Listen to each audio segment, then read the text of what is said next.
Հարսը անանուն տեսանյութ ստացավ եկեղեցի մտնելուց 2 ժամ առաջ այն, ինչ այնտեղ երաց, ամեն ինչ քանդեց։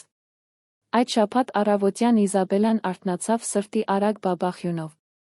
Դա այն օրն էր, որի մասին նա երազել էր դեռ աղջիկ ժամանակվանից, այն օրը, երբ նա կդառնար Լուկաս Մենդեսի կինը, այն տղամարդու, որին նա հանդիպել էր 5 տարի առաջ ասպիրանտուրայում, ով առաջին հայացքից նվաճել էր նրա սիրտը։ Առավոտյան լույսը մեղմորեն թափանցում էր հինգաստղանի հյուրանոցի սենյակի սպիտակ մետաքսե վարագույրների միջով, որտեղ նա մնում էր իր հարսնաքույրերի ամենամտերիմ ընտանիքի հետ։ Օդը բուրավետված էր սենյակը լցրած ծաղիկների բույրով, սպիտակ վարդերի, քաջվարդերի շուշանների շքեղ կոմպոզիցիաներով, որոնք ժամանել էին նախորդ գիշեր։ Ամեն ինչ կատարյալ էր թվում մանրակրկիտ պլանավորված 18 ամիս 10 նախապատրաստական աշխատանքների ընթացքում, որոնք կլանել էին նրա գիշերներն ու հանգստյան օրերը։ Իզաբելլան 32 տարեկան էր, հաջողակ ճարտարապետ էր Սան Պաուլոյի ամենամեծ ինտերիերի դիզայնի ընկերություններից մեկում, վճռական, խելացի կին, իր աշխատանքի հանդեպ կրքոտ, նա միշտ վարպետորեն էր հավասարակշռում իր մասնագիտական անձնական կյանքը։ Մյուս կողմից, Լուկասը հարկային իրավաբան էր հայտնի ընկերությունում, ուներ հմայիչ ժպիտ անկեղծության տաղանդ, որը գրավում էր բոլորին, բոլորի աչքում նրանք կատարյալ զույգ էին, նրանք միասին ճանապարհորդում էին, կիսում էին նման ճաշակներ, ունեին ընդհանուր ընկերներ, նրանց ընտանիքները հրաշալիորեն շփվում էին։ Ամուսնության առաջարկը տեղի էր ունեցել Փարիզում, Լուկասի կողմից մինչ ամենափոքր մանրուքը ծրագրված ռոմանտիկ ճանապարհորդության ժամանակ, ծնկի իջնելով Էյֆելյան աշտարակի առջ, ձեռքին իր տատիկի ադամանդե մատանին։ Արարողությունը նախատեսված էր ցերեկը ժամը 4-ին, Ժարտեն թաղամասի պատմական եկեղեցում, որին կհաջորդեր մեծ ընդունելություն քաղաքի ամենաէքսկլյուզիվ ակումբներից մեկում, սպասվող 300 հյուրերով, կենդանի նվագախմբով, հայտնի դեկորատորի կողմից մշակված զարդարանքներով, մրցանակակիր խոհարարի կողմից ստեղծված ճաշացանկով։ Իզաբելլան ընտրել էր 3 մետրանոց փնջով ֆրանսիական ժանյակե զգեստ, ձեռքով ասեղնագործված թյուլե քող բյուրեղապակյա թագ, որը պատկանել էր իր մեծ տատիկին։ Ամեն ինչ կատարյալ համադրված էր։ Յուրաքանչյուր մանրուք բազմիցս վերանայվել էր։ Առավոտյան ժամը 9-ին հարսնաքույրերը սկսեցին ժամանել հարսնացուի սենյակ։ Կամիլան, նրա քոլեջից ի վեր լավագույն ընկերուհին, բերեց հատուկ սուրճ դեռս տաք պանրով հաց։ Ջուլիանան, սիրելի զարմուհին, ժամանեց գեղեցկության թիմի կողմից օգտագործվող պրոֆեսիոնալ դիմահարդարման հավաքածուով։ Ֆերնանդան, նրա գործընկերուհին վստահելի կին, եկավ բաժակաճառի համար շամպայնի շիշով։ Իզաբելլայի մայրը, Դոննա Հելենան, տեսանելիորեն հուզված էր, աչքերը արդեն վաղուց լցված էին, ձեռքին տասնամյակներ շարունակ կրած տերողորմյա։ Մթնոլորտը էյֆորիկ էր, սենյակը լցնում էր ծիծաղով, իսկ ֆոնին հնչում էր կենդանի երաժշտություն։ Ժամը 10-ին ժամանեց վարսահարդարման դիմահարդարման թիմը, 3 մասնագետ, որոնք սկսեցին կերպարանափոխել Իզաբելլային նրա հարսնաքույրերին։ Հարսնացուի մազերը հավաքված էին էլեգանտ, ցածր կապած, դեմքը շրջանակող ազատ թելերով։ Դիմահարդարումը կատարյալ էր արված, ընդգծելով նրա կանաչ աչքերը մաշկին հաղորդելով բնական, լուսավոր տեսք։ Մինչդեռ հարսնաքույրերը նույնպես պատրաստվում էին, հագնելով իրենց շամպայնի գույնի տոնական զգեստները, որոնք Իզաբելլան այդքան խնամքով էր ընտրել։ Կեսօրին մոտ Իզաբելլան վերջապես հագավ իր հարսանեկան զգեստը։ Դա կախարդական պահ էր, բոլոր ներկա կանայք զսպում էին արցունքները, երբ օգնում էին կարգավորել զգեստի մեջքի յուրաքանչյուր մարգարտյա կոճակը։ Երբ Իզաբելլան նայեց իրեն լիամետրաժ հայելու մեջ, հազիվ էր կարողանում հավատալ դրան։ Ահա նա, պատրաստ ամուսնանալու իր կյանքի սիրո հետ։ Նա շատ լուսանկարներ արեց, լուսանկարելով իր սիրելի մարդկանց յուրաքանչյուր անկյունը, յուրաքանչյուր մանրուքը, յուրաքանչյուր ժպիտը։ Ժամը 13:45-ին, երբ արարողությունից մի փոքր ավելի քան 2 ժամ էր մնացել, Իզաբելլան վերցրեց բջջային հեռախոսը, հաղորդագրությունները ստուգելու համար։ Լուկասն այդ առավոտյան սիրալիր հաղորդագրություն էր ուղարկել, ասելով, որ անհամբեր սպասում է նրան տեսնելու խորանի մոտ, որ սիրում է իրեն ամեն ինչից առավել։ Նա ժպտաց, այն կրկին կարդալիս, կային հաղորդագրություններ ընկերներից, որոնք մաղթում էին նրան երջանկություն, գործընկերներից հավերժական սիրո երդումներ, հեռավոր հորեղբայրներից օրհնություններ։ Այդ ժամանակ նա նկատեց մի տարօրինակ ծանուցում։ Դա անհայտ համարից հաղորդագրություն էր, առանց պրոֆիլի նկարի, առանց գրանցված անվան։ Հաղորդագրությունում պարզապես գրված էր. Իզաբելլա, դու պետք է սա տեսնես եկեղեցի մտնելուց առաջ։ Կներես։ Հաղորդագրությանը կցված էր տեսաֆայլ։ Իզաբելլայի սիրտը արագ բաբախում էր։ Մի պահ նա մտածեց անտեսել այն, ջնջել այն առանց դիտելու։ Դա կարող էր լինել վատ կատակ, ինչ-որ մեկը փորձում էր փչացնել իր օրը։ Բայց նրա ներսում ինչ-որ բան, կանացի ինտուիցիա, որը երբեք չէր խաբել նրան, ասում էր, որ նա պետք է տեսնի դա։ Ձեռքերը թեթակի դողալով Իզաբելան գնաց լոգարան, կողպես դուռը նստեց մարմարել լոգարանի եզրին։ Նա խորը շունչ քաշեց սեղմեց նվագարկման կոճակը։ Տեսանյութը սկսեց նվագարկել։ Սկզբում պատկերը մռայլ ու դողացող էր, կարծես գաղտնի նկարահանված լիներ։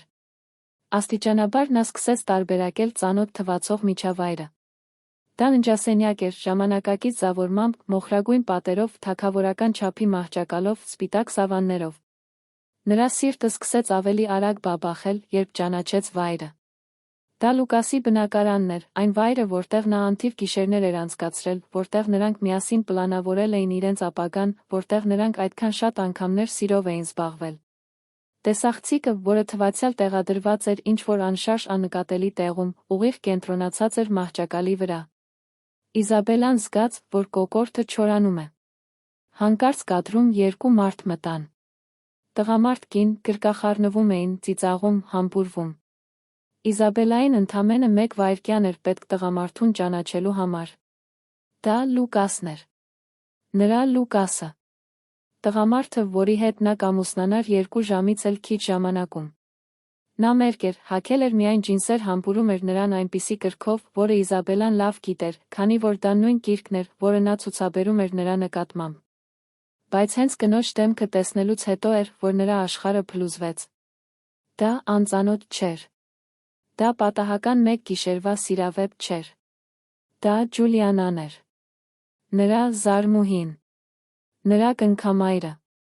Կինը, որն այդ պահին հարան սենյակում էր, ծիծաղելով շամպայն խմելով, հագած Իզաբելայի կողմից վճարված գեղեցիկ հարսնաքույրերի զգեստը, կրելով Իզաբելայի կողմից հարսնաքույրերին նվիրած ականջողերը։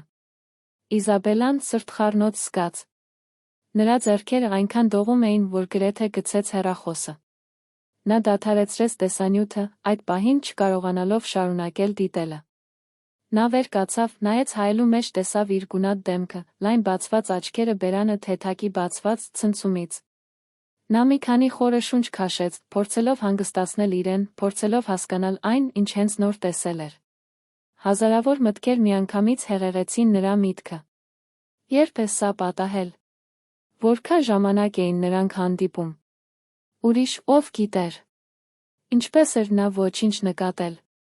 Բոլոր այն պահերը, երբ Ջուլիանան ներկա էր նախապատրաստական աշխատանքներին, ժպտում էր, կարծիքներ էր հայտնում հարսանիքի մասին, ծածնում էր, թե ուրախ է իր զարմիկի երջանկությունից, միթե այդ ամենը սուտ էր։ Դեռս դողացող ձեռքերով Իզաբելան վերադարձավ տեսանյութին։ Նա պետք է համոզվեր, պետք է դիտեր այն մինչ վերջ, պետք է հասկանար դավաճանության չափը։ Նա կրկին սեղմեց նվագարկման կոճակը։ Լուկասն ու Ջուլիանան այժմ պառկած էին անկողնում, տեսարանը բացահայտ էր, ոչ մի կասկած չթողնելով այն մասին, թե ինչ էր կատարվում։ Իզաբելան զգաց, թե ինչպես են արցունքները սկսում հոսել նրա դեմքով, քսելով իր կատարյալ դիմահարտարումը։ Բայց ամենավատը դեռ առջում էր։ Տեսանյութում գործողությունից հետո երկուսն էլ պառկած զրուցում էին, ձայնագրությունը, թե շատ պարզ չէր, թույլ էր տալիս լսել զրույցի հատվածներ։ Լուկասը կասեր մոտավորապես այսպիսի բան. Մենք այլս չենք կարող սա անել հարսանիքից հետո, գոնե որոշ ժամանակով Ջուլիանան կծիծաղեր ու կպատասխաներ.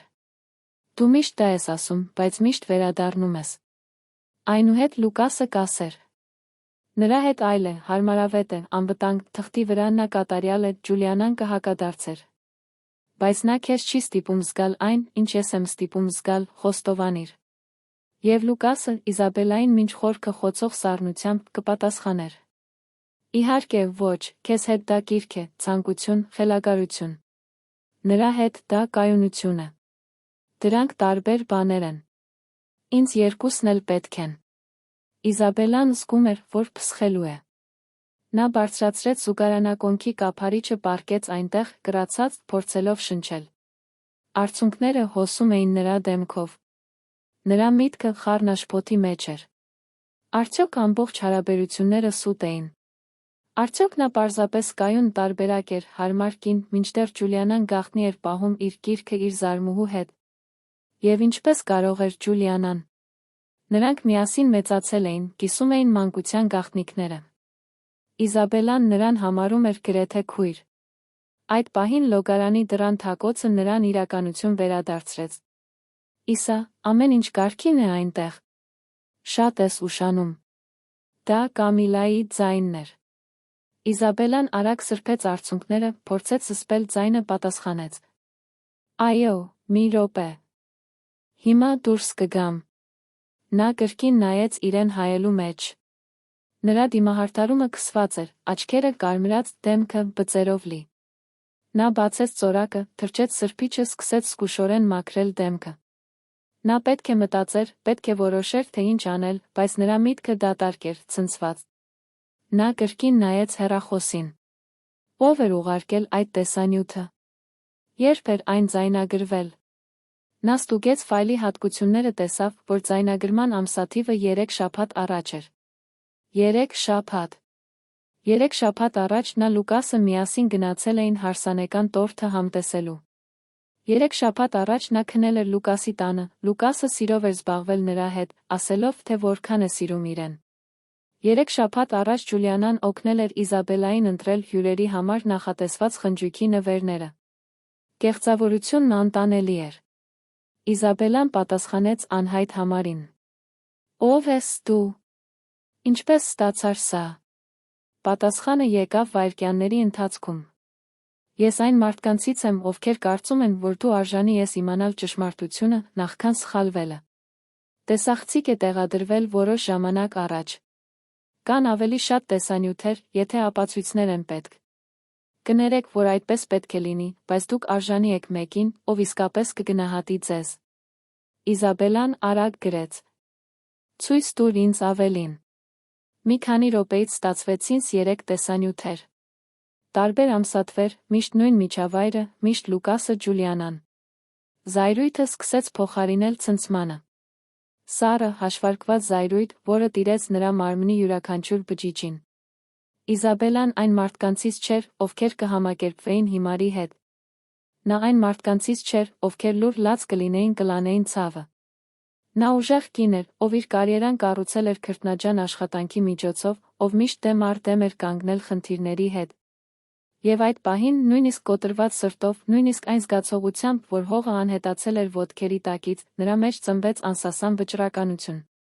Նա բոլոր տեսանյութերը պահպանեց հեռախոսում, պահուստավորեց դրանք ամպային արխիվում, պատճենները ուղարկեց իր էլեկտրոնային փոստին։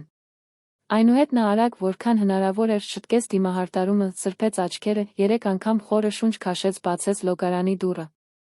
Կամիլան մյուս կողմում էր, անհանգստացած։ Օ, Իսա, լավ ես։ Քո աչքերը կարմրել են։ Իզաբելան ստիպողաբար ժպտաց ասաց. Ալերգիա, կարծում եմ սենյակում ինչ-որ ծաղիկ է։ Կանցնի։ Կամիլան, կարծես, ընդունեց բացատրությունը։ Իզաբելան շուրջը նայեց սենյակում։ Մայրը նստած էր բազմոցին, ժպիտը դեմքին թերթում էր հարսանեկան ամսագիրը։ Ֆերնանդան հեռախոսով էր խոսում, ինչ-որ բան հաստատելով զարդարանքի թիմի հետ։ Եվ այնտեղ Ջուլիանան էր, նստած պատուհանի մոտ գտնվող բազկաթոռին խաղում էր բջջային հեռախոսով, լիովին հանգիստ, կարծես զարմուհու կյանքը չէր փչացրել։ Իզաբելան երկար դիտում էր նրան։ Ջուլիանան գեղեցիկ էր, 28 տարեկան, շիկահեր մազերով, կապույտ աչքերով, միշտ պատրաստ ժպիտով։ Ինչպես կարող էր Իզաբելան չնկատել։ Նա մտքումս վերանայեց վերջին մի քանի ամիսները։ Արդյոք նշաններ կային։ Տարօրինակ հայացքներ։ Ջուլիանան Լուկասը միշտ ջերմ հարաբերություններ էին ունեցել, նրանք կատակում էին միասին ընտանեկան հավաքույթների ժամանակ, բայց Իզաբելան երբեք չէր տեսնում որևէ բան, որը վկայեր սիրավեպի մասին։ Կամ գուցե նա չէր ուզում տեսնել դա։ Իզաբելան վերցրեց բջջային հեռախոսը, հաղորդագրություն ուղարկեց իր ավագ եղբորը, Ռաֆայելին, որը պատրաստվում էր մեկ այլ հյուրանոցային համարում իր փեսացուների հետ։ Ռաֆա, ես հիմա պետք է խոսեմ քեզ հետ։ Շտապ է։ Արի իմ սենյակ, բայց մենակ արի, ոչ մեկին մի պատմիր։ Ռաֆայելը անմիջապես պատասխանեց. Ինչ-որ բան պատահել է։ Ես գալիս եմ։ Նա ժամանեց 5 րոպեից էլ քիչ ժամանակ անց, տեսանելիորեն անհանգստացած։ Իզաբելան նրան տարավ սենյակի պատշգամբ, փակեց սահող դուռը, առանց որևէ խոսք ասելու ցույց տվեց առաջին տեսանյութը։ Ռաֆայելի դեմքին մի քանի արտահայտություններ փոխվեցին՝ շփոթմունք, ճանաչում, ցնցում, զայրույթ։ Երբ տեսանյութն ավարտվեց, նրա ձեռքերը բռունցքների մեջ էին սեղմված, ծնոտը կողպված։ Այդ չարաճճի որդին։ Իսկ Ջուլիանան։ Մեր Զարմին։ Ես նրան սպանելու եմ, Իսա։ Ես նրան վերջացնելու եմ։ Իզաբելան ամուր բռնել էր եղբոր ձեռքը։ Ռաֆա, հանգստացիր։ Ինձ պետք է, որ դու հանգիստ մնաս, որովհետև հիմա քեզ կարիք ունեմ։ Ինձ պետք է, որ դու օգնես ինձ մտածել։ Ռաֆայելը խորը շունչ քաշեց, փորձելով զսպել իրեն։ Ինչ ես ուզում անել։ Ուզում ես չեղարկել հարսանիքը։ Ես ամեն ինչով կզբաղվեմ, դու նույնիսկ այս սենյակից դուրս գալու կարիք չունես։ Իզաբելան մի քանի պահ լուռ մնաց, պատշգամբի պատուհանից նայելով ներքի քաղաքին։ Սենյակում փակվելու, ամեն ինչ չեղյալ հայտարարելու, անհետանալու օրերով լաց լինելու գայթակղությունը ուժեղ էր։ Բայց նրա մեջ ավելի ուժեղ բան էր զարկում։ Նա դարձավ եղբորը ասաց վճռական ձայնով, որը նույնիսկ իրեն զարմացրեց։ Ոչ։ Ես եկեղեցի եմ գնալու։ Ես գեղեցիկ հագնված եմ մտնելու այդ եկեղեցի, գլուխս բարձր եմ քայլելու այդ միջանցքով, երբ քահանան հարցնի, թե արդյոք ընդունում եմ Լուկասին որպես ամուսին, ես բոլոր 300 հյուրերին էլ ճիշտ կասեմ, թե ինչպիսի մարդ է նա։ Ռաֆայելի աչքերը լայնացան։ Իսա, վստահ ես։ Սկանդալ է լինելու, բոլորը կխոսեն, դժվար է լինելու։ Իզաբելան ժպտաց, բայց դա ուրախությունից սուրբ ժպիտ էր, ժպիտը մեկի, ով անդառնալի որոշում էր կայացրել։ Թող խոսեն։ Ես ոչ մի վատ բան չեմ արել։ Նրանք են, ովքեր պետք է ամաչեն։ Եվ ես կհամոզվեմ, որ նրանք ամաչեն։ Դու ինձ հետ ես։ Մի պահ անց Ռաֆայելը վճռականորեն գլխով արեց։ Միշտ։ Ինչ ես ուզում, որ ես անեմ։ Իզաբելան սկսեց պլան կազմել։ Սկզբում նա խնդրեց Ռաֆայելին ապահովել, որ տեսանյութերը պահպանվեն մի քանի վայրերում, որպեսզի իր բջջային հեռախոսին ինչ-որ բան պատահի։ Այնուհետ նա խնդրեց նրան ոչ մեկին չպատմել, հատկապես մորը, ով կվշտանար կփորձեր խանգարել Իզաբելային շարունակել իր ճանապարհը։ Ամեն ինչ պետք է նորմալ թվար մինչ հարմար պահը։ Ռաֆայելը հնազանդվեց, չնայած տեսանելիորեն անհանգստացած էր իր հայտնաբերածից։ Երբ Ռաֆայելը հեռացավ, Իզաբելան վերադարձավ գլխավոր ննջասենյակ։ Այժմ նա ամեն ինչ տեսնում էր այլ աչքերով։ Նա տեսավ Ջուլիանային զզվանք զգաց։ Նա տեսավ նրա հարսանեկան զգեստը զգաց տխրության խառնուրդ, փշրված երազանքի համար, արդարություն փնտրելու վճռականության։ Նա ստուգեց ժամը։ Ժամը 14:15 էր։ 1 ժամ 45 րոպեից նա պետք է մտներ եկեղեցի։ Ֆերնանդան մոտեցավ շամպայնի բաժակով։ Եկեք բաժակ բարձրացնենք հարսնացուի համար։ Իզաբելայի համար, որը շուտով կդառնա տիկին Մենդեսը։ Բոլորը բարձրացրին իրենց բաժակները։ Իզաբելան ուղիղ նայեց Ջուլիանային, երբ նա բաժակ բարձրացրեց, նկատելով նրա յուրաքանչյուր միկրոարտահայտությունը։ Ջուլիանան ժպտաց, բաժակ բարձրացրեց, թվում էր անկեղծորեն երջանիկ։ Նա ավելի լավ դերասանուհի էր, քան Իզաբելան պատկերացնում էր, կամ պարզապես սոցիոպատ, առանց խղճի։ Հաջորդ 1 ժամը Իզաբելան գործում էր ավտոմատ ռեժիմով։ Նա արձագանքում էր, երբ իրեն խոսում էին, ժպտում, երբ իրենից սպասում էին, ձեռքով էր անում, երբ ինչ-որ մեկը նկարում էր։ Բայց նրա միտքը այլուր էր, մտքում կրկնելով, թե ինչ է ասելու եկեղեցում, ինչպես է ասելու, պատկերացնելով արձագանքները։ Նա մտածում էր Լուկասի մասին, ով այդ պահին, հավանաբար, հանգիստ պատրաստվում էր, առանց որևէ պատկերացման, թե ինչ է սպասվում։ Նա մտածում էր նրա ծնողների, սիրելի մարդկանց մասին, ովքեր միշտ իրեն վերաբերվել են ինչպես դստեր։ Նա մտածում էր իր ընկերների, գործընկերների, հրապարակային նվաստացման մասին, որը նա պատրաստվում էր պատճառել։ Մի պահ նա տատանվեց։ Իսկապես անհրաժեշտ էր հրապարակային տեսարան ստեղծել։ Միթե նա պարզապես չէր կարող չհայտնվել եկեղեցում, հետո ամեն ինչ անձամբ չբացատրել կարևոր մարդկանց։ Բայց հետո նա հիշեց Լուկասի ձայնը տեսանյութում, որն ասում էր, որ ինքը պարզապես կայուն է, պարզապես թղթի վրա կատարյալ։ Նա հիշեց, թե ինչպես էր Ջուլիանան ծիծաղում անկողնում իր զարմիկի նշանածի հետ։ Եվ զայրույթը վերադարձավ նորացված այրող։ Ոչ, նրանք արժանի չէին խնայվելու։ Նրանք արժանի էին բացահայտվելու հենց այն բանի համար, ինչ նրանք էին։ Ժամը 15:39 հարսնացուի շքախումբը սկսեց կազմակերպվել եկեղեցի գնալու համար, հյուրանոցի մուտքի մոտ սպասում էին 3 սպիտակ լիմուզիններ, առաջինը կտեղափոխեր մորը հարսնաքույրերին, երկրորդը ծաղկեպնջեր աղջիկներին փոքրիկ տղաներին, իրենց համապատասխան մայրերի հետ, իսկ երրորդը հատուկ զարդարված սպիտակ ծաղիկներով ժապավեններով, կտեղափոխեր Իզաբելային նրա հորը, որը կժամաներ իր սենյակից նրան վերցնելու։ Երբ նրա հայրը Սեո Անտոնիոն մտավ սենյակ, տեսավ դստերը հարսանեկան զգեստով, աչքերը լցվեցին արցունքներով։ Իմ արքայադուստր, դու ամենագեղեցիկ արարածն ես, որ ես երբե տեսել եմ կյանքումս, ես այնքան հպարտ եմ քեզնով, Իզաբելան ամուր գրկեց հորը, հոտոտելով այն օծանելիքը, որը նա կրում էր մանկուց, մի պահ մտածեց նրան ամեն ինչ պատմել, բայց նա գիտեր, որ իր հայրը ուժեղ բնավորության տեր մարդ, կկարողանա գնալ Լուկասի մոտ ինչ-որ հիմարություն անել, նախքան նրանք նույնիսկ եկեղեցի կհասնեին, ուստի նա պարզապես ասաց.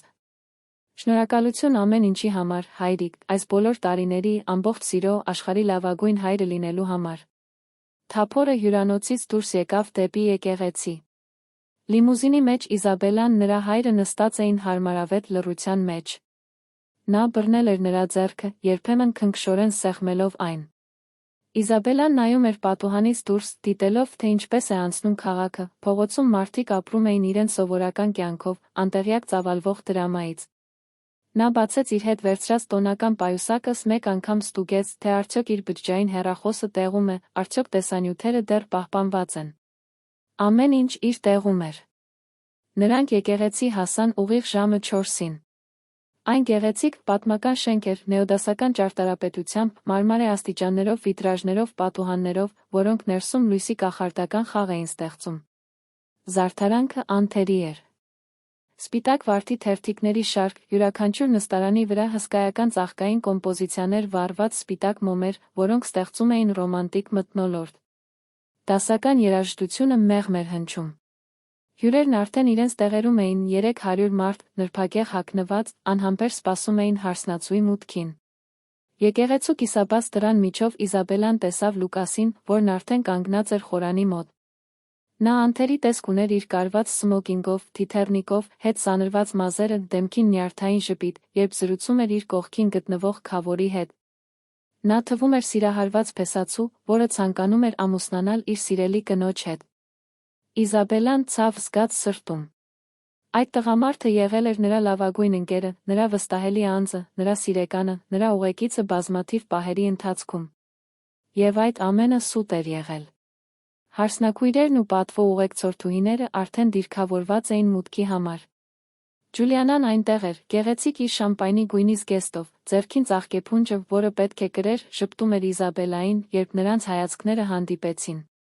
Իզաբելան ժպիտը վերադարձրեց, սառը ժպիտ, որի իմաստը Ջուլիանան, կարծես, չէր հասկանում։ Երաժշտությունը փոխվեց հարսանեկան քայլերքի։ Դա ազդանշանն էր։ Իզաբելան ամուր բռնեց հորթը, սկսեց քայլել եկեղեցու միջանցքով։ Բոլոր հյուրերը կանգնեցին, շրջվելով հիանալու նրանով։ Լուսարձակները միացան, մարդիկ ժպտացին, ոմանք արդեն սրբում էին զգացմունքների արցունքները։ Իզաբելան հայացքը հառեց առաջ, դանդաղ քայլելով, քայլ առ քայլ, երաժշտության ռիթմով։ Նա տեսավ ծանոթ դեմքեր, հորեղբայրներ, զարմիկներ, մանկության ընկերներ, համակուրսեցիներ, գործընկերներ, հարաններ։ Բոլորը ուրախ էին նրա համար, բոլորը հավատում էին, որ ականատես են լինում գեղեցիկ սիրո պատմության սկզբին։ Լուկասը նրան խորանից նայում էր այնպիսի հայացքով, որին նա լավ գիտեր, կամ կարծում էր, թե գիտի։ Նա թվում էր հուզված, աչքերը փայլում էին։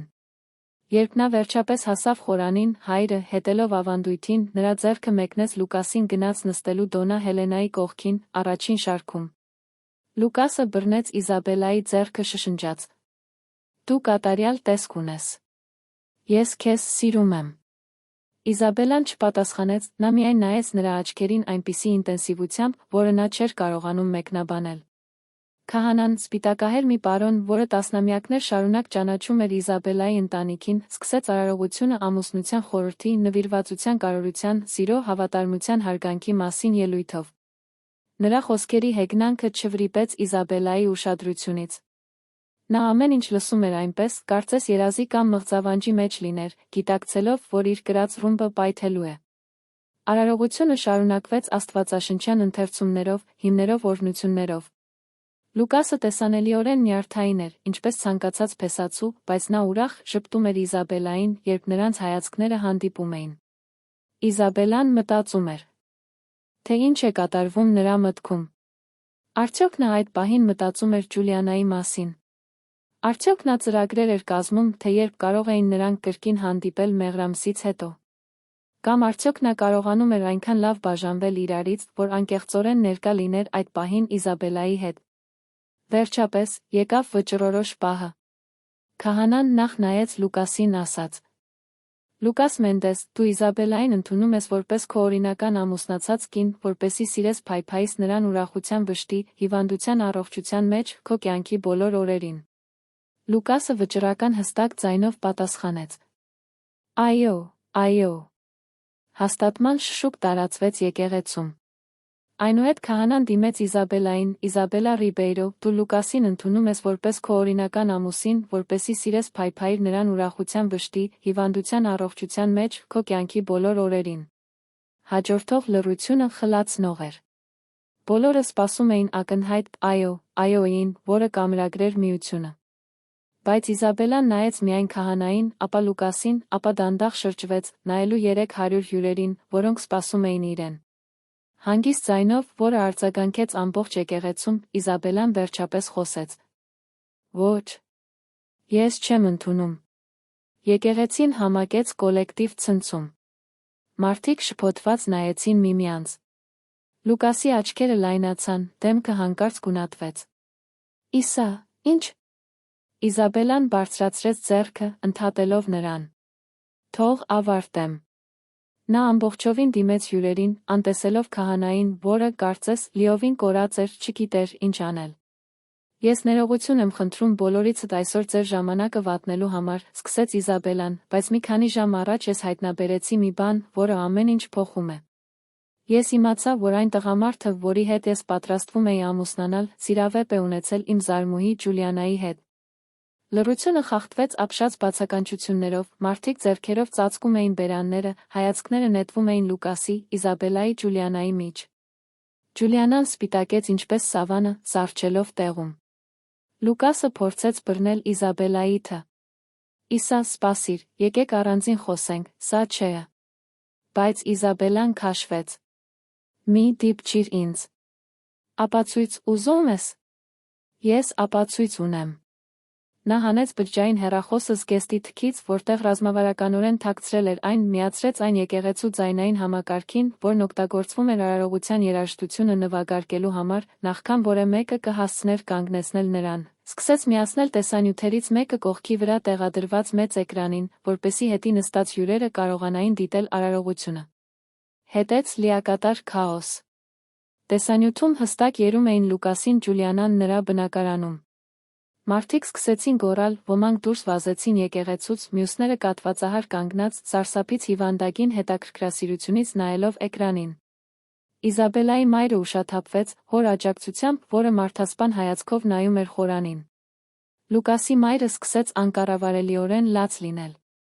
Ջուլիանայի հայրը վեր կացավ, սկսեց գոռալ դստեր վրա, նրան անպատմելի անուններով դիմելով։ Իզաբելան դադարեցրեց տեսանյութը, ամենաակնհայտ հատվածներից առաջ դարձավ դեպի Լուկասը, որը ցնցված էր, չէր կարողանում բառեր արտաբերել։ Դու տեսանյութում ասացիր, որ ես կայուն էի, թղթի վրա կատարյալ։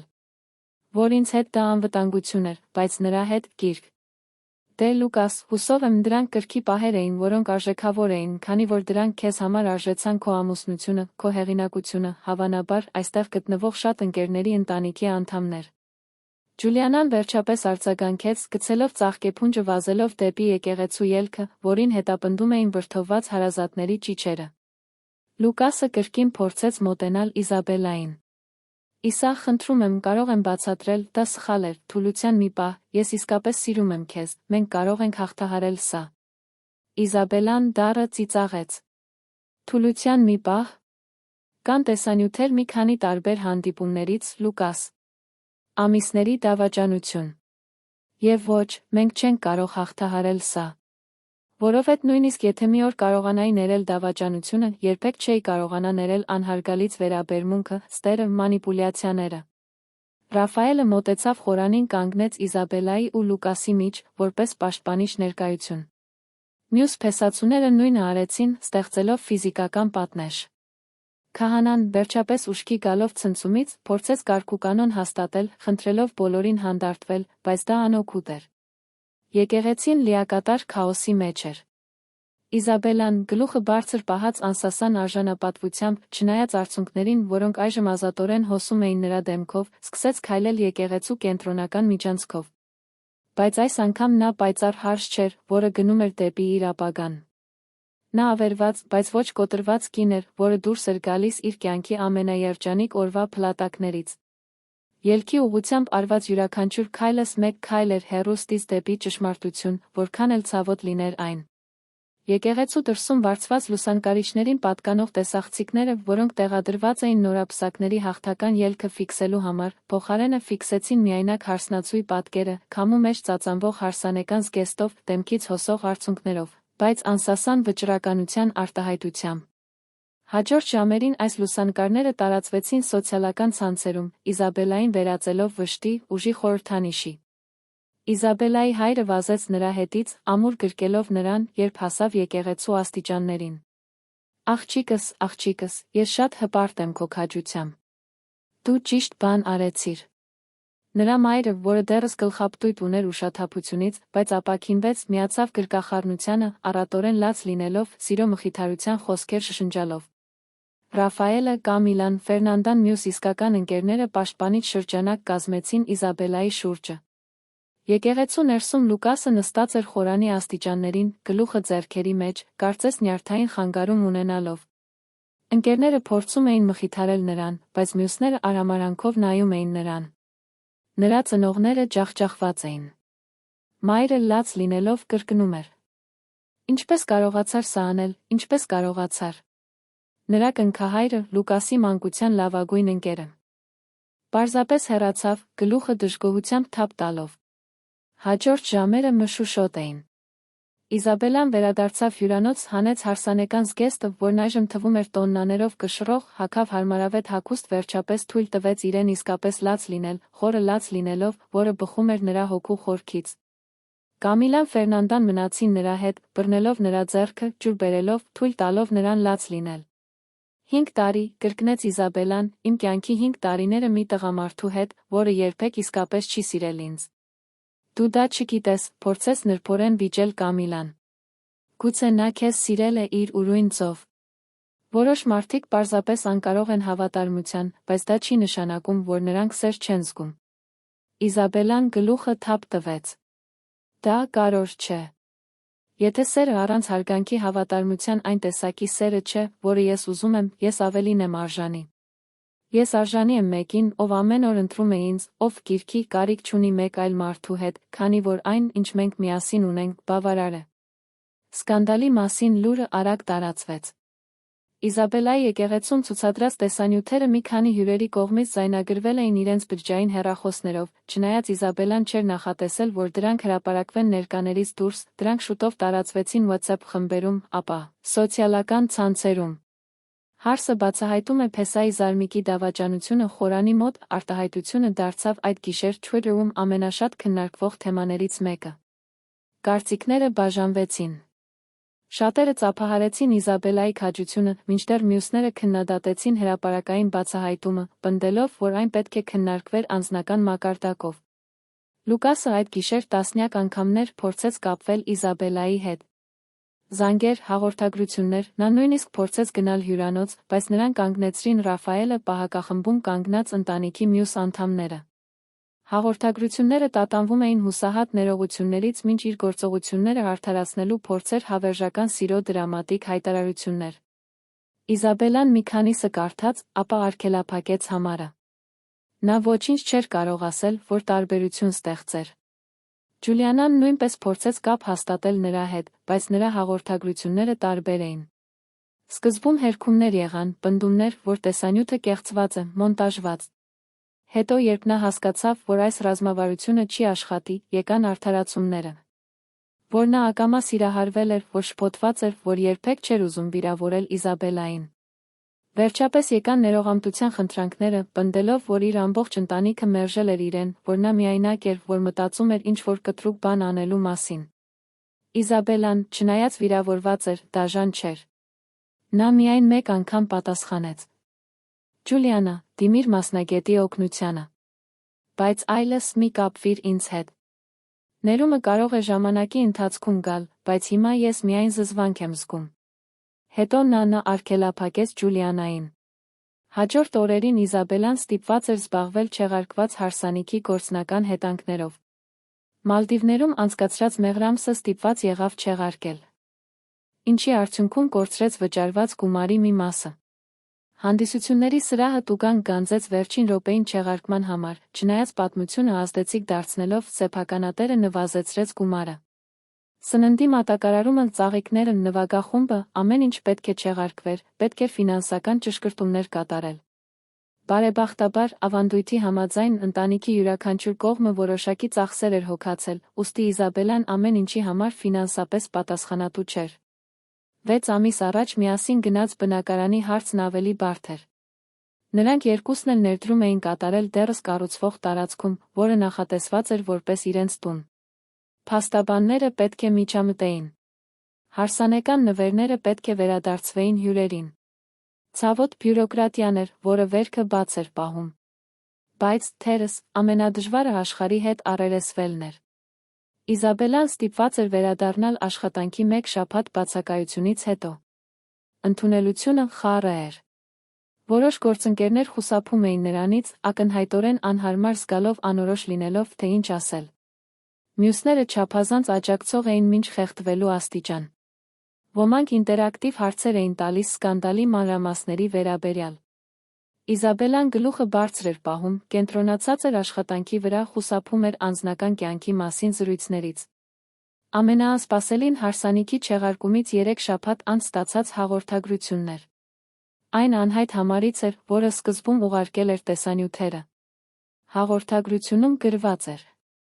Իզաբելա, գիտեմ, որ դու երբեք չես ցանկանա իմանալ, թե ով եմ ես հասկանում եմ։ Բայց եթե իմանաս, ես կհանդիպեմ քեզ այնտեղ, որտեղ նախընտրում ես, որպեսզի բացատրեմ, թե ինչու եմ արել այն, ինչ արել եմ։ Իզաբելան երկար ժամանակ նայում էր հաղորդագրությանը։ Նրա մի մասը հետաքրքրասեր էր, ցանկանալով հասկանալ, թե ով է կանգնած դրա հետում, ինչպես են նրանք ձեռք բերել տեսանյութերը, ինչու են ընտրել այդ պահը դրանք բացահայտելու համար։ Մեկ այլ մաս կարծում էր, որ իմանալը կարող է միայն ավելի բարդացնել իրավիճակը։ Կամիլայի Ռաֆայելի հետ խոսելուց հետո Իզաբելան որոշեց հանդիպել այդ անձի հետ։ Նրանք պայմանավորվեցին հանդիպել ցերեկը հանրային սրճարանում, իսկ Ռաֆայելը նախազգուշական նպատակով կտեղավորվեր մոտակա սեղանի մոտ։ Երբ Իզաբելան հասավ պայմանավորված վայրը, տեսավ մի կնոջ, որը միայնակ նստած էր անկյունային սեղանի մոտ։ Նա երիտասարդ էր, մոտավորապես 26 կամ 27 տարեկան, շագանակագույն մազերով, նուրբ դիմագծերով, նյարդային արտահայտությամբ։ Իզաբելան մոտեցավ. «Դու էիր ինձ տեսանյութերը ուղարկել»։ Կինը գլխով արեց, Իզաբելային ցույց տալով նստել։ «Իմ անունը Պատրիսիա է։ Ես Լուկասի ընկերուհին էի։ Մենք բաժանվեցինք մոտ 8 ամիս առաջ»։ Իզաբելան զգաց, որ ստամոքսը սեղմվում է։ 8 ամիս։ Նա Լուկասը միասին էին 4.5 տարի, երբ դա տեղի ունեցավ, նրանք նշանված էին 2 ամիս։ Ընկերուհի, շփոթված կրկնեց Իզաբելան։ Նա ասաց, որ հարաբերությունների մեջ է։ Պատրիսիան գլուխը թափ տվեց։ Ոչ, նա ինձ ասաց, որ դու նա բաժանվել եք, բայց ձեր ընտանիքների համար արտաքին տեսք եք պահպանում, քանի որ դուք արդեն հայտարարել էիք ձեր նշանադրության մասին։ Ես հավատացի նրան, որ ոչ մի վատ բան չի արել, նրա թերապևտը օգնեց նրան հասկանալ, որ եկեղեցում կազմակերպված հանրային նվաստացումը վերահսկողությունը վերականգնելու միջոց էր այն իրավիճակում, երբ նա իրեն լիովին անզոր էր զգում։ Նա փոխադարձ ծանոթների միջոցով իմացավ, որ Լուկասը խնդիրների մեջ է։ Սկանդալը ազդեց նրա կարիերայի վրա։ Այն իրավաբանական ընկերության որոշ հաճախորդներ, որտեղ նա աշխատում էր, հրաժարվեցին շարունակել նրա կողմից ներկայացված լինելը, կասկածի տակ դնելով նրա բնավորությունն ու ազնվությունը։ Նա ի վերջո լքեց ընկերությունը, հայտնի չէ, կամավոր, թե ճնշման տակ։ Նրա ընկերական շրջանակը գործնականում անհետացավ, շատ ընկերներ միացան Իզաբելային կամ պարզապես հեռացան դրամայից։ Իզաբելան իմացավ, որ Ջուլիանան տեղափոխվել էր մեկ այլ քաղաք, սկանդալից հետո կարծես թե չկարողանալով դիմակայել իր ընտանիքին համայնքին։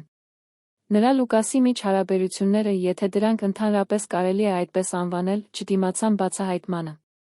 Պարզվում է, որ միմյանց նկատմամբ նրանց ստացած ճկիրքը անհետացավ, երբ դավաճանության գաղտնիության ոգորության տարրը վերացավ։ Չհարսանիքի օրվանից 6 ամիս անց Իզաբելան այլ վայրում էր։ Դեռս վիրավորված, դեռս մտորումներով լի, բայց ավելի ուժեղ։ Նա իրեն նվիրել էր աշխատանքին, ստանալով նշանակալի առաջխաղացում, որին վաղուց արժանի էր։ Նա վերսկսել էր հին հոբբիները, որոնք թողել էր Լուկասի հետ հարաբերությունների ընթացքում, կավագործության դասընթացներ, առավոտյան վազք, գեղարվեստական գրականության անհագ ընթերցանություն։ Նա վերականգնել էր կապը այն ընկերների հետ, որոնց անտեսել էր։ Մի գիշեր, երբ Կամիլայի հետ ընթրում էր իր սիրելի ռեստորանում, նրա ընկերուհին մեկնաբանեց. «Դու ավելի ինքդ քեզ նման ես թվում։ Անկեղծ ասած, ավելի շատ, քան տարիներ շարունակ»։ Իզաբելան մտածեց այդ խոսքերի մասին։ Գիտես, տարօրինակ է։ Եկեղեցում այդ օրը միաժամանակ իմ կյանքի ամենավատ, լավագույն օրն էր։ Ամենավատը, ակնհայտ պատճառներով, դավաճանությունը, նվաստացումը, ցավը բացահայտելը։ Բայց լավագույնը, որովհետև այն ազատեց ինձ մի կյանքից, որը կլիներ սուտ։ Լավագույնը, որովհետև այն ցույց տվեց ինձ իմ սեփական ուժը, ինձ պաշտպանելու իմ ունակությունը։ Լավագույնը, որովհետև այն ինձ երկրորդ հնարավորություն տվեց ապրելու իսկական կյանքով։ 1 տարի անց Իզաբելան հուզականորեն հոգեբանորեն բոլորովին այլ վիճակում էր։ Նա մնաց միայնակ, ոչ թե այլընտրանքի բացակայության պատճառով, մի քանի տղամարդ հետաքրքրություն էին ցուցաբերել, այլ ընտրությամբ ցանկանալով լիովին բուժվել, նախքան սիրտը նորից բացելը։ Նա ներել էր Ջուլիանային ոչ թե հարաբերությունները վերականգնելու իմաստով, այլ այն զայրույթն ու վիրավորանքը ազատելու իմաստով, որոնք միայն իրեն էին թունավորում։ Ինչ վերաբերում է Լուկասին, նա հասել էր անտարբերության մի կետի, նա արժանի չէր ոչ նրա ատելությանը, ոչ էլ սիրուն, միայն նրա անտարբերությանը։ Իզաբելայի պատմությունը Սան Պաուլոյի որոշակի հասարակական շրջանակներում քաղաքային լեգենդի պես դարձավ։ Հարսը, որը փեսային մերկացրեց խորանի մոտ, պատմությունը պատմվում ու վերապատմվում էր, երբեմն չափազանցված կամ աղավաղված մանրամասներով։ Ոմանք նրան պատկերում էին որպես հերոսուհի, ոմանք՝ որպես վրեժխնդիր։ Իզաբելային այլևս չէին հետաքրքրում ուրիշների կարծիքները։ Նա գիտեր իր ճշմարտությունը։ Այդ ավերիչ փորձառությունից նա արժեքավոր դասեր քաղեց։ Նա սովորեց, որ սիրո անունից չպետք է անտեսել կարմիր դրոշները։ Նա սովորեց, որ մեկը կարող է ասել, ես քեզ սիրում եմ, մինույն է դավաճանել քեզ ամենավատ ծով։ Նա սովորեց, որ վստահությունը ցանկացած հարաբերությունների հիմքն է, մեկ անգամ խզվելուց հետո գրեթե անհնար է այն ամբողջությամբ վերականգնել։ Նա սովորեց, որ դավաճանությունն ավելի շատ բան է ասում դավաճանի բնավորության, քան դավաճանվածի արժեքի մասին։ Բայց, թերս, ամենակարևոր դասը, որ Իզաբելան սովորեց, վերաբերում էր իրեն։ Նա սովորեց, որ ավելի ուժեղ է, քան պատկերացնում էր։ Որ կարող է դիմակայել հնարավոր ամենավատ իրավիճակներից մեկին ոչ միայն գոյատել, այլ ի վերջո ծաղկել։ Որ իրեն զուգընկեր պետք չէ, լիարժեք լինելու համար, չնայած նա բաց էր ապագայում իր կյանքը կիսելու արժանի մեկի հետ։ Որ իր ձայնն ու ճշմարտությունն ավելի կարևոր էին, քան արտաքին տեսքը պահպանելը կամ իրեն վիրավորածների զգացմունքները պաշտպանելը։ Այդ ճակատագրական օրվանից 2 տարի անց Իզաբելան նստած էր իր նոր բնակարանում, մի տարածքում, որը ինքն էր ընտրել կահավորել, կատարելապես արտացոլելով իր ճաշակն ու անհատականությունը։ Նա թերթում էր հին լուսանկարների ալբոմը, երբ գտավ իր Լուկասի լուսանկարը ափամերձ ճանապարհորդության ժամանակ, երկուսն էլ ժպտում էին, գրկախառնվում, կարծես սիրահարված էին։ Նա երկար նայեց լուսանկարին, բայց սովորաբար զգացած սուր ցավի փոխարեն կար միայն նուրբ մելամաղձություն, տխրություն կորցրած ժամանակի համար, բայց նա երախտագիտություն սովորած դասի համար։ Նրա հեռախոսը զանգեց։ Անծանոթ համար էր։ Նա սովորաբար չէր պատասխանում, բայց այս անգամ ինչ-որ բան ստիպեց նրան վերցնել զանգը։ Բար, ասաց տատանվող տղամարդու ձայնը։ Իզաբելա։ Իմ անունը Դանիել է, ես Կամիլայի ընկերուհին եմ։ Նա ինձ տվեց քո համարը, հուսով եմ դեմ չես լինի։ Ես լավ գիտեմ, որ սա մի փոքր անսովոր է, բայց նա այնքան շատ խոսեց քո մասին, ես մտածեցի, որ գուցե մի օր սուրճ խմենք։ Իհարկե, առանց ճնշման, պարզապես որպես ընկերներ, եթե նախընտրում ես։ Իզաբելան ժպտաց։ 1 տարի առաջ նա անմիջապես կմերժեր։ 6 ամիս առաջ նա կմտահոգվեր այդ հեռանկարից։ Բայց հիմա, բուժված թե սպիներով, ավելի իմաստուն, թե զգուշավոր սրտով, նա պատասխանեց. Սուրճը համեղ է։ Երբ ես ազատ։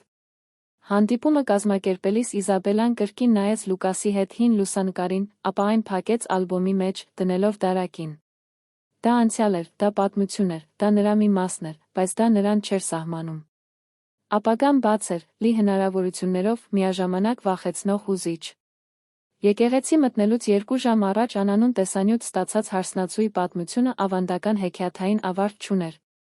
Չկար դրամատիկ հաշտեցում, չկար ակնթարթային ներում, որին հաջորդեց ռոմանտիկ նոր սկիզբ։ Բայց այն ուներ մի բան, թերս, ավելի արժեքավոր։ Այն ուներ աճ, ինքնաճանաչում մի կին, որն անցավ դավաճանության կրակի միջով, դուրս եկավ ոչ թե կոտրված, այլ կատարելագործված։ Եվ երբ այդ գիշեր Իզաբելան անջատեց իր բնակարանի լույսերը, պառկեց մահճակալին, փակեց աչքերը, նա խորը խաղաղ քնեց, երկար ժամանակ անց առաջին անգամ, առանց խզված ամուսնությունների դավաճանված վստահության մասին անհանգստացնող երազների։ Նա քնեց այնպես, ինչպես մեկը, ով վերջապես հաշտվել էր անցյալի հետ, պատրաստ էր ընդունել ապագան, անկախ նրանից, թե ինչ տեսք ուներ այն։ Անանուն տեսանյութի ցուցադրածը ոչնչացրեց ամեն ինչ, այն ոչնչացրեց մի ամուսնություն, որը երբեք չպետք է տեղի ունենար, այն ոչնչացրեց հարմարավետ, բայց կեղծ պատրանքներ, այն ոչնչացրեց Իզաբելայի այն տարբերակը, որն ավելի քիչ էր, քան նա իրականում կար։ Սակայն այս ոչնչացումից, ինչպես մոխիրներից հառնող փյունիկը, ծնվեց ավելի ուժեղ, իմաստուն, ավելի ամբողջական Իզաբելան։ Եվ սա, թերս, քաջության իրական պատմությունն է, ոչ թե կործանումից խուսափելու քաջությունը, այլ դրանից հետո վերակառուցելու քաջությունը, աղյուս առ աղյուս, օրեցօր, մինչ որ կոտրվածը դառնա նոր գեղեցիկ մի բան, բոլորովին այլ կերպ։